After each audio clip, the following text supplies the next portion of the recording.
What is going on, guys? My name is Taylor Stuber, and I'm here to break down this 3-game preseason NBA slate on Draftkings and Fanduel.com. Give you some of my favorite plays. If you guys are new here or haven't done so already, make sure to hit that subscribe button, like this video.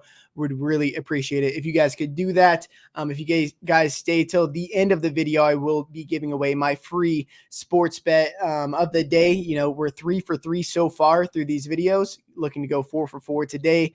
I'm feeling really strongly about this one as well, so make sure to stick around till the end. But we will start with the most expensive player on the slate, which is funny enough. It is Ja Morant. I mean, it's pretty funny that he is 8,800, the most expensive player on the slate. But I absolutely love him. Jonas Valanciunas obviously not on the team anymore, and Dylan Brooks is out for this game. They pretty much swapped Valanciunas out for Steven Adams, and that is quite the drastic difference in usage. So without these guys on the court all of last year, we get a pretty large sample size from Ja Morant, 404 minutes.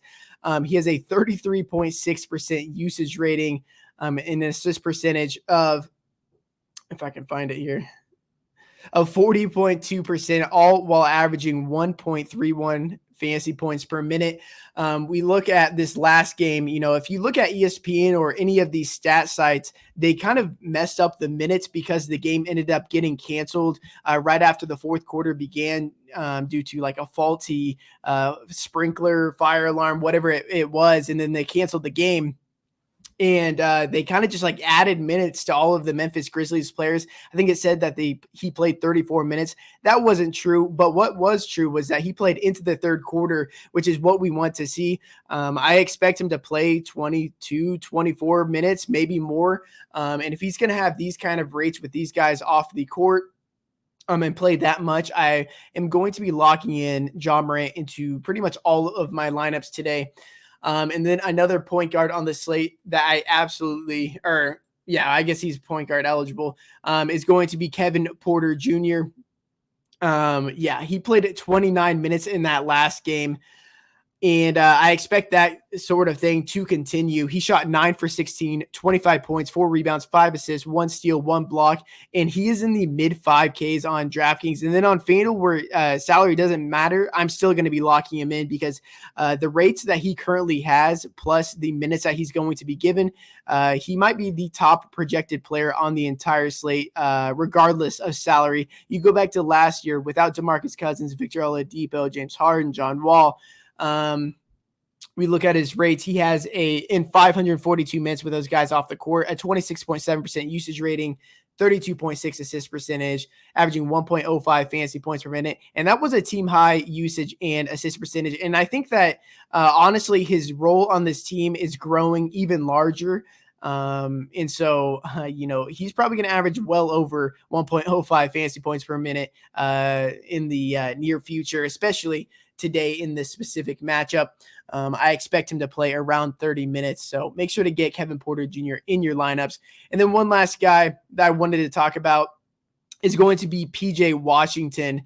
The Charlotte Hornets are going to be without a couple of their key players, Gordon Hayward, Mason Plumlee, DJ Carlton, and then Kelly Oubre is doubtful. I do not believe that he is going to play.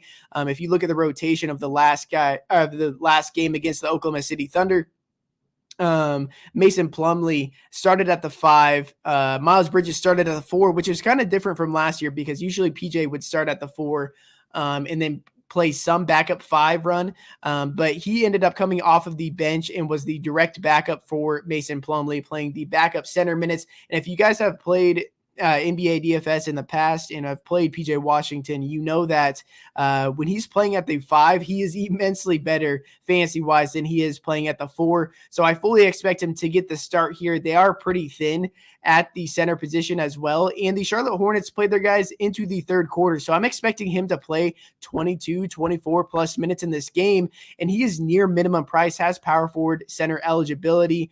If you go back to last year, take Bismack Biyombo and Cody Zeller, the other centers on the court. And so we just get 899 minutes of PJ Washington playing minutes at the 5. He averages 1.06 fantasy points per minute. So if you can project him for 22, 24 plus fantasy points at near minimum price, it makes him one of the best value plays on the slate. Now, before I get to my favorite sports bet of the day, a word from our sponsor.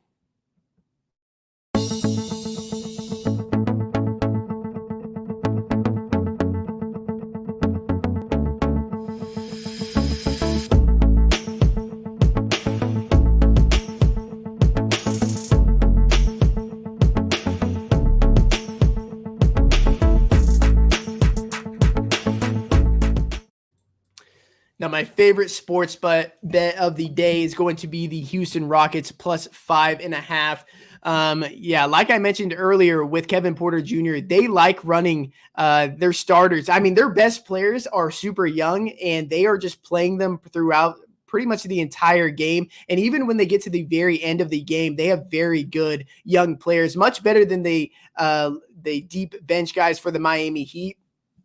So guys like Josh Christopher, Alperen Sengun in the fourth quarter, I believe will get it done for us yet again. They were my favorite bet a couple nights ago, and I'm going back to the well with them. And the reason that we won that bet was because those exact reasons. Josh Christopher, Alperen Sengun are much better players than these other teams' very deep benches. The Houston Rockets may not be a great team, but when we're getting down to the deep bench players, they are very, very good, very young, very talented, hungry players, really fighting for roster spots and playing time on this regular season team. So absolutely love the Rockets today. If you guys wanted to sprinkle some of the money line, it's currently plus 175.